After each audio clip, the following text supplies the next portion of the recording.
Hi, everybody. It's great to see so many people here who love and care about Mike and Joe so much. I'm Daniel Hubbard. I'm a friend of Mike's from high school. I'm going to make a few quick remarks, and after I make my remarks, Kate, who is a longtime friend of Joe's, is going to make a few remarks as well. So the last time I was up here giving a speech like this, Mike was right there next to me. And it was at the wedding of our good friends Umair and Maha, and we wrote it together, we practiced it together, and we delivered it together. And I really couldn't tell you who came up with any of the lines of it because they were pretty much the same whether I wrote them or Mike wrote them. And we just thought so alike. And that's really kind of fitting because ever since we met as freshmen in high school, we basically have done everything together for that whole half of our lives and learned from each other all the while. So we first got to know each other as freshmen in high school in our freshman Spanish class. And we quickly learned that we had pretty much all of the same interests. So watching football, playing soccer, writing, following politics and international affairs, so everything. And we were both in the school orchestra and not terribly serious about it. And when it came time for us to choose classes, sure enough, we picked all the same ones. That first year, I got to know one of Mike's defining traits, which some of you might call stubbornness. I like Mike, so I prefer to call it determination.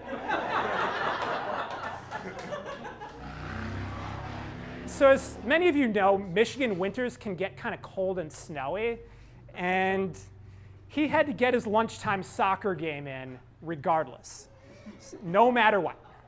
So sometimes it would just be the two of us standing behind the school in the snow.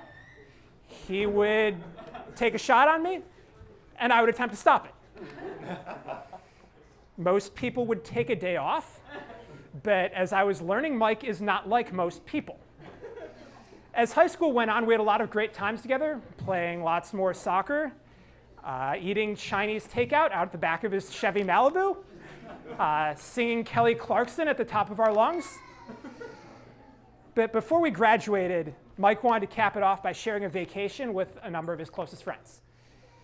And I was reminded of one of Mike's other defining traits, which is that he is by far the most meticulous planner I have met in my life. Everyone who was invited on the trip was given an incredibly detailed itinerary in December, explaining what was going to happen on each day of the trip, morning and evening, from start to finish.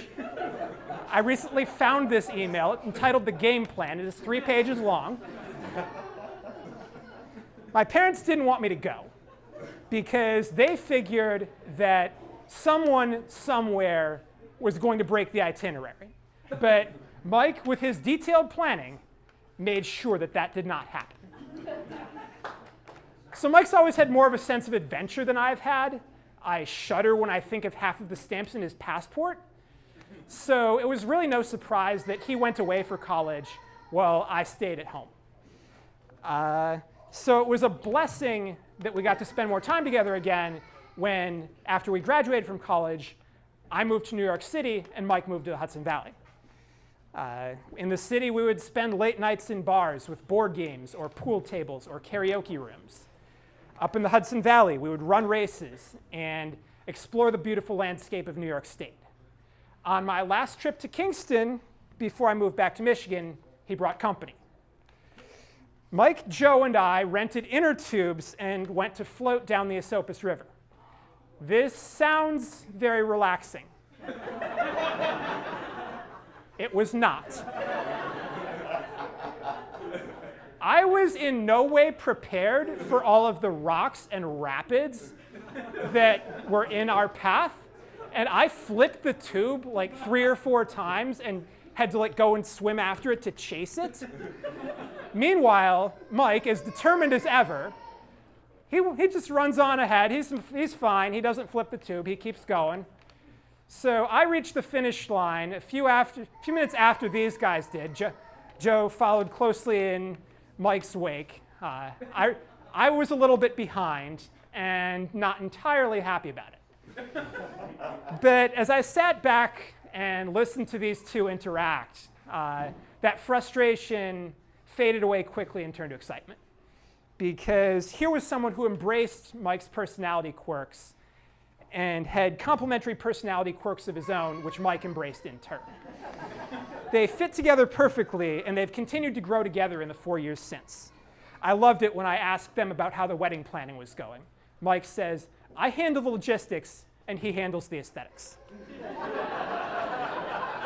We've discussed Mike's logistical talents in great detail already. And after seeing where they live now since they've moved in together and comparing it to some of the places that Mike has lived on his own, I am equally grateful for Joe's talent for the aesthetics. So with Mike's determination, it was really no surprise that he would eventually find someone who was a perfect match for him. And with his attention to detail, it was no surprise that he would come up with the perfect plan to win that person's heart. And after getting to know Joe, who I'm honored to call a friend, I am delighted at how well that plan worked. Congratulations, Mike and Joe. Your adventures together are just getting started, and I can't wait to see where you guys will go together from here.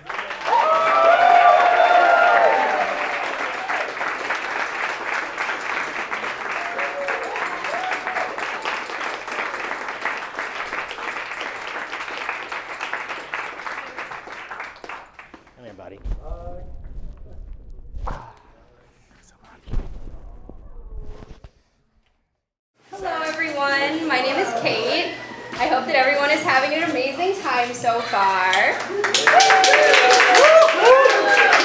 I just want to take this moment to thank everyone who is making this weekend possible. The parents of the grooms, all of the event planners, the staff here, the videographer. Thank you so much.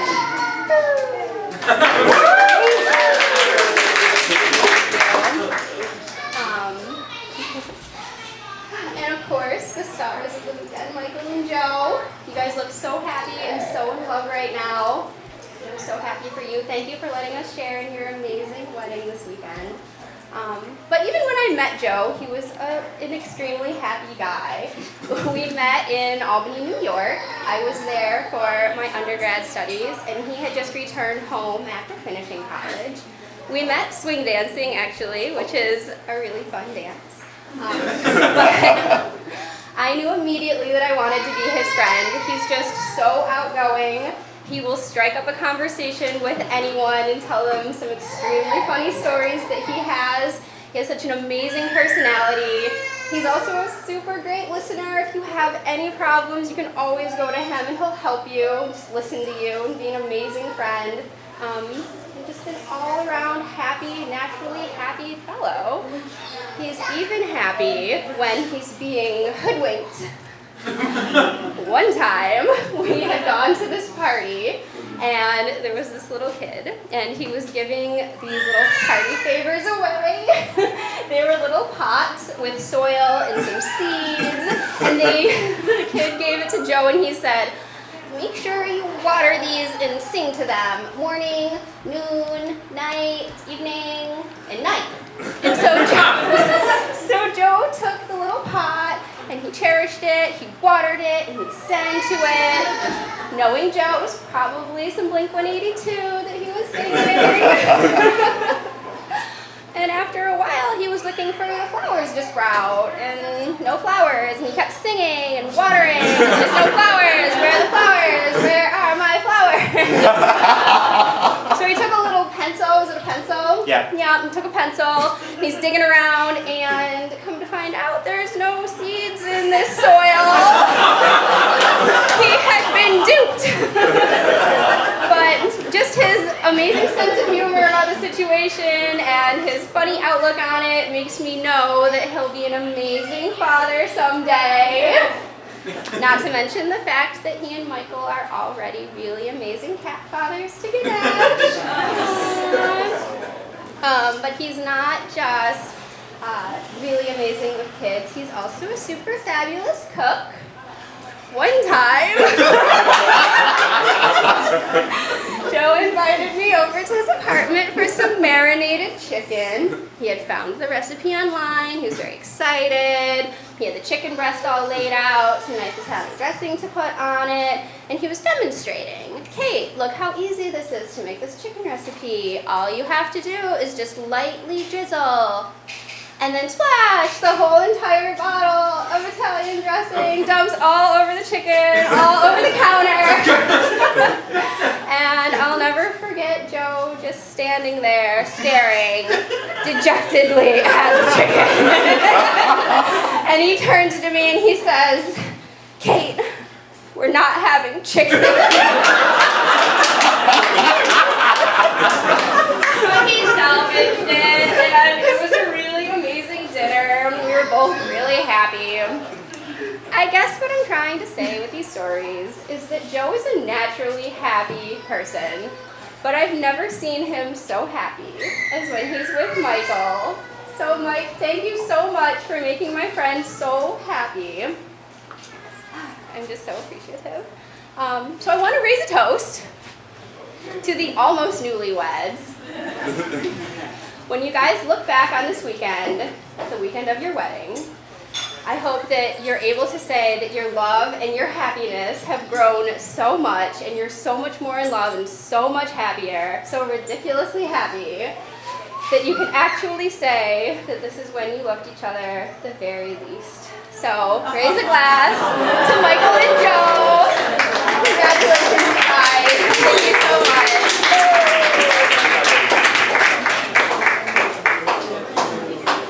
So now Michael is going to say some words.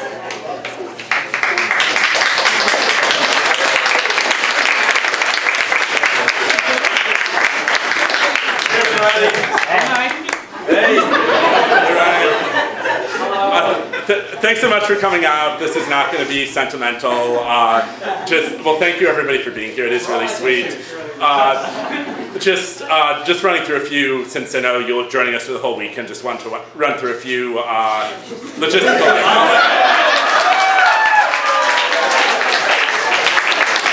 Every opportunity, Mike. It's a sixth love language. It's a sixth love language. Never change. Don't worry about it. So tomorrow, for those of you, anybody who doesn't want to drive there are shuttles. We got 4:15. They're leaving from the Clarion in the Hampton. If you're not staying there, you're still free to grab the shuttles. And then coming back, there'll be one leaving at 10:30 for people who want to get a little bit more rest. They'll announce it from the DJ booth. The other ones will leave as things wrap up at 11:30. Sunday morning, got a buffet brunch, so feel free to chill, feel free to grab some food and get on your way home. That is in the Clarion. that is in the Clarion. The What time? 9:30 Okay, just want to make sure. in the Grand Rose Ballroom. There's a sign that's labeled, and there was something else. Yes, of course there was something else. I am just overwhelmed right now. I and Michael, we are surrounded by so much love. We are so flattered. And this is more than I could have ever asked for. Thank you all so much for being here and making our weekend so special.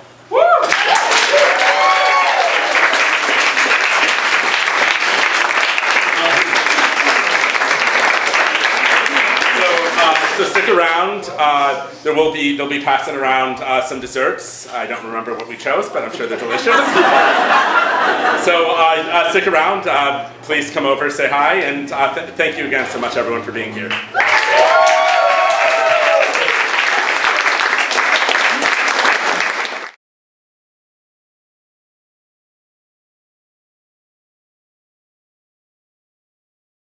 Welcome to everybody. Steve and I are so happy to be celebrating. Okay. Welcome. Steve and I are so happy to be celebrating Michael and Joe's wedding with all of you. The second weekend in June is an auspicious weekend for the Kornbluh Novinson families. In 2001, on this weekend, Michael was bar mitzvahed. On this weekend, in 2 years before that, Daniel was bar mitzvahed. So, when Michael and Joe chose this June 11th as their wedding date, I knew that it was going to be a great marriage and a great time. Let me start by mentioning some people who are cheering them on. Aunt Ann and Uncle Bruce gave Michael and his high school friends the use of their car and condo in Palm Springs for their senior trip. They came out from California with Cousin Sam for Michael's college graduation and are always there for them. When Michael moved to Middletown, New York, it was Aunt Irene and George who made that transition easy and were there for them. And Aunt Irene never misses any birthdays. Aunt Shirley, great Aunt Shirley, from Florida, knit an Afghan for Michael and Joe when they became engaged and hosted them on a recent trip to Florida. Michael's cousins are here in full force from California, Florida, New York, Maryland, and Virginia. That's a pretty amazing show of camaraderie and support. Long-standing family friends are here from New York, Michigan, Ohio, and Ohio. You have Joel and Janet Gray knew Steve before I did. Then Carol Neumer was my roommate in law school. So go back a long way. There are friends from Michigan whom Steve, Daniel, Michael, and I have had family get-togethers with for decades. We've shared holidays and life events with the Darvicks, the Kahns, and the infamous book club. Lisa took care of Michael, loving care of Michael, starting from when he was 2. Lisa and David gave Michael and Daniel training in walking down the aisle because as Michael and Daniel were ringmen at their wedding. Just 2 weeks ago, Michael's family friends celebrated with Michael and Joe at their shower, so it's pretty amazing. Wanted to mention that Steve and I first met Kathy Lanning and Fran Minaccio, Amy's moms, at a Haverford Parents Weekend freshman year. They have immeasurably enriched Michael and Joe's life in Worcester, opening their hearts and homes to them and to us.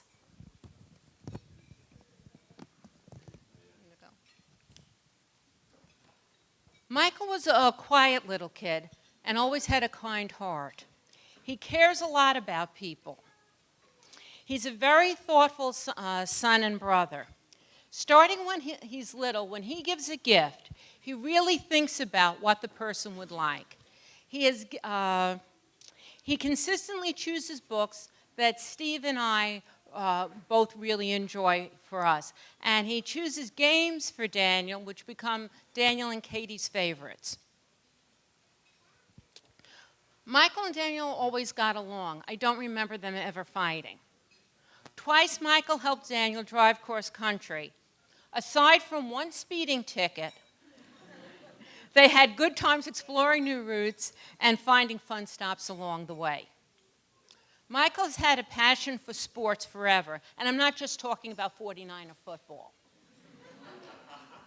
He played soccer from preschool through high school with Daniel Hubbard's dad as a high school club team coach. Michael also played varsity soccer for the local high school and was a FIFA soccer ref. He ran since he was about 8, doing his first 5K when he was in an elementary school with Daniel and me. In college, he took up rugby, and he never misses the alumni game. Michael, Joe, Steve, and I have enjoyed hiking together, although Steve and I no longer scramble.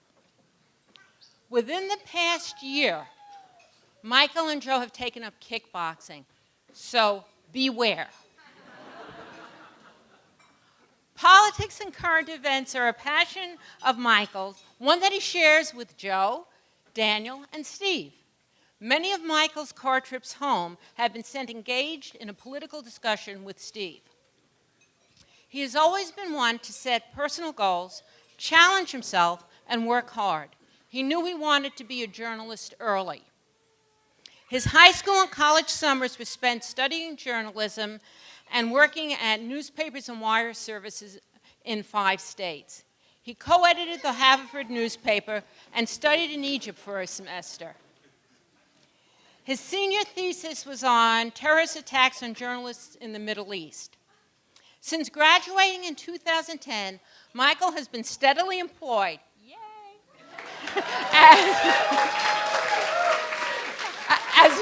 as a journalist in New York and Massachusetts. Not bad. Friendships have always been cherished by Michael. He met Tony and Andrew in somewhere between kindergarten and 2nd grade. His friends from IA, Haverford, and Egypt are all very warm, caring people. Steve and I admire how much Michael and Joe's friends and care about Michael and Joe and how close they all are together. 2 weeks ago, Michael's friends threw him a bachelor party, which he thoroughly enjoyed. His brother Daniel's first comment after the bachelor party was, Michael sure has some great friends, and he had a really good time. Michael and Joe met 4 years ago in April. Steve and I first met Joe about 3.5 years ago on a trip to New York City. The 4 of us stayed in Midtown, saw a play. Steve and I remember thinking how Joe was a good conversationalist, witty, well-mannered, and a genuinely nice person. Every time we see them together, whether it's on the East Coast, West Coast, or Midwest, we are again reminded of how well they look after each other and how their love and happiness has grown into in their home that they've built together with Ganesh. You, of course, know the 2 of them planned the entire wedding themselves. Watching them decide what was important to them and make all the myriad of choices involved in planning a wedding has been a joyful experience.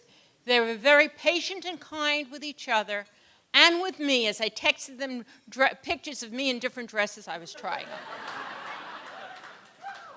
Steve and I are going to miss the tri-weekly emails and phone calls about and texts about the wedding. Tom and Janet, Steve and I want to thank you for the love and support you've given to Michael and Joe as a couple, for having Michael over for holidays and at the Jersey Shore with your families. Also for putting up with Daniel in December when he was visiting Michael and Joe. Steve and I knew when we met you in the Berkshires about 10 months ago how Michael and Joe were truly blessed to have loving family on all sides.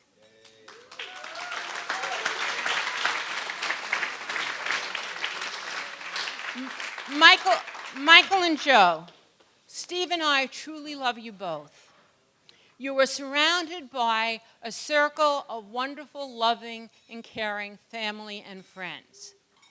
We are so glad that you found each other and so happy that you're a married couple. We love you all. Thank you.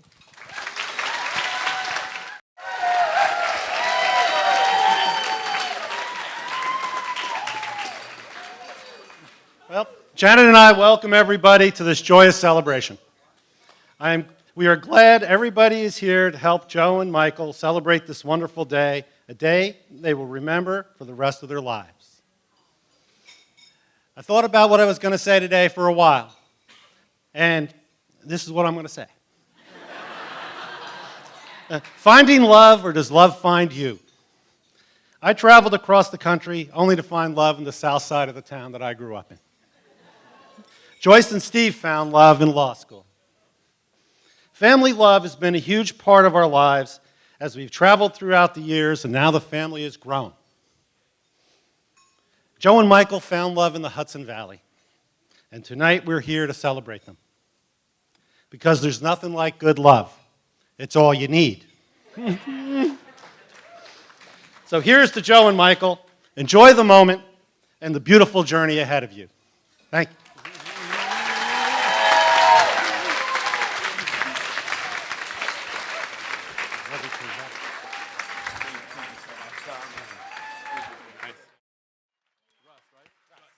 Russ Voss. Oh, and he's got a good drink. Thank you. Joe, we've known each other for 10 years.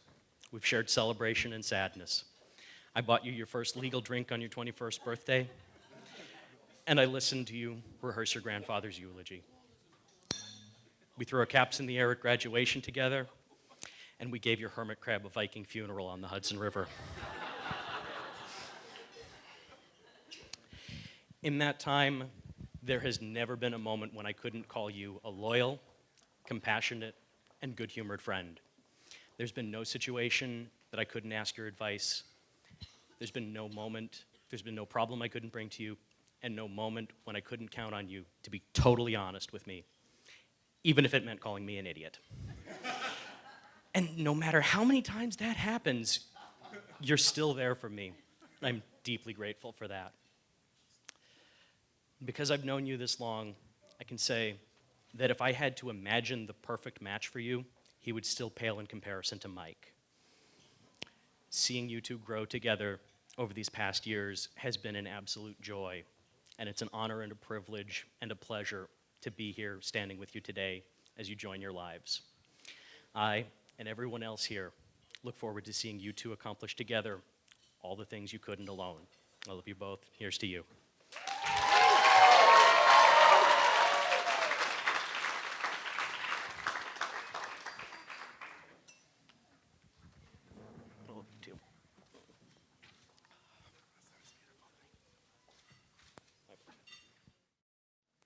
Here. This will be easier. All right, everybody, good evening. I've known Michael Novinson for about 22 years. But the first memory I have of him is the time he came to my house and told my parents where he lived. If you can get most first or second graders to tell you their address, you're doing pretty well. Michael told us his address. He also told us the major crossroads, the approximate time and distance between his house and mine, between his house and our elementary school, and the route he took to get there. To those of you who have had Michael plan your trips, this should not surprise you. Michael was as diligent a student as he was a planner, and it paid off.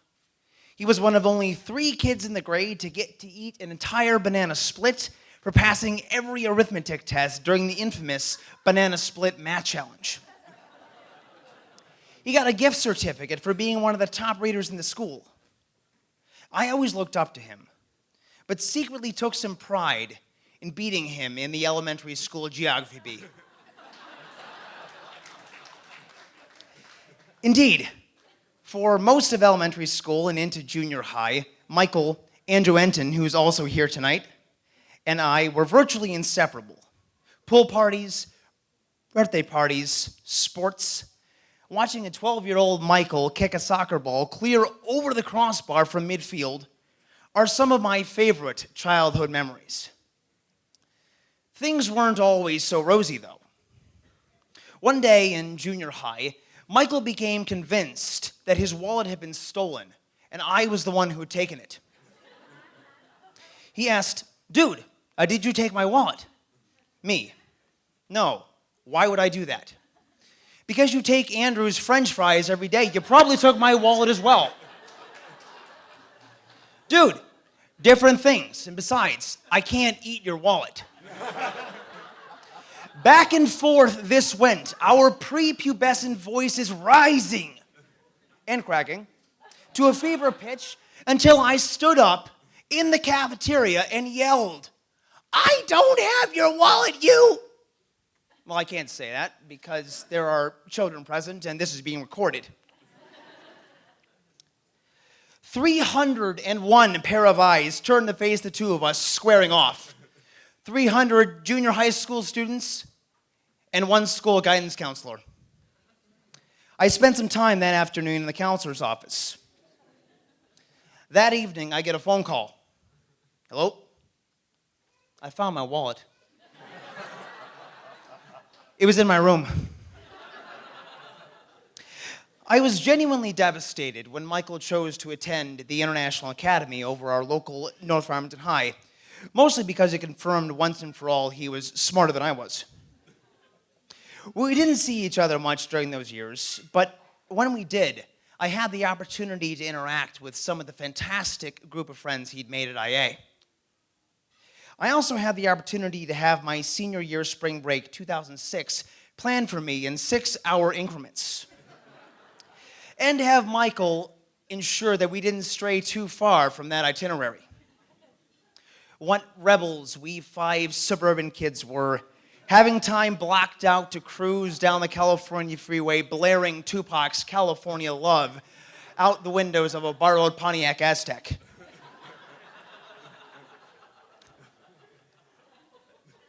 A few years ago, soon after I'd moved to Northern Virginia, I had the opportunity to meet one more of his friends.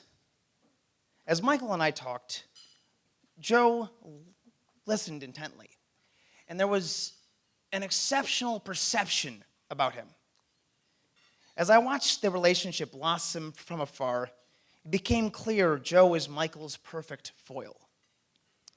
He balances Michael's intensity with a quirky wit and drive of his own. He takes care of the aesthetics and reminds him not everything has to be scheduled or start on time. From what I hear, their 4th date began an hour later than planned because Joe got wrapped up in what must have been an exceptionally interesting computer game, leaving Michael to knock on doors, praying he'd find the right one because Joe hadn't answered his phone. So if there's any theme here other than a random collection of stories, let it be what Michael wrote when he was the best man at my own wedding 19 months ago. This is what he said. Our friendship isn't about a particular trip or place or experience. Instead, it's been defined by timelessness. Games of ping pong or backyard frisbee that could easily have taken place in elementary school, high school, or even after we graduated from college. But with some elbow grease and a whole lot of phone calls, our relationship has withstood the test of time. That could not be more true. The last time we saw each other on a regular basis, it was 2002. The last time we lived in the same state was 2006. But we are closer today than at perhaps any time in the 22 years that we've known each other. So, Michael and Joe, as you enter married life, I would encourage you to remember that marriage takes elbow grease. It takes patience, love, unconditional trust, and faith in each other. Most importantly, marriage is not defined by one day, one event, one experience. Rather, it's defined by what you do for each other each and every day. Marriage is, in every sense, defined by timelessness, especially when you're spending that time with the one you truly love. I love both of you so very, very much. Here's to you.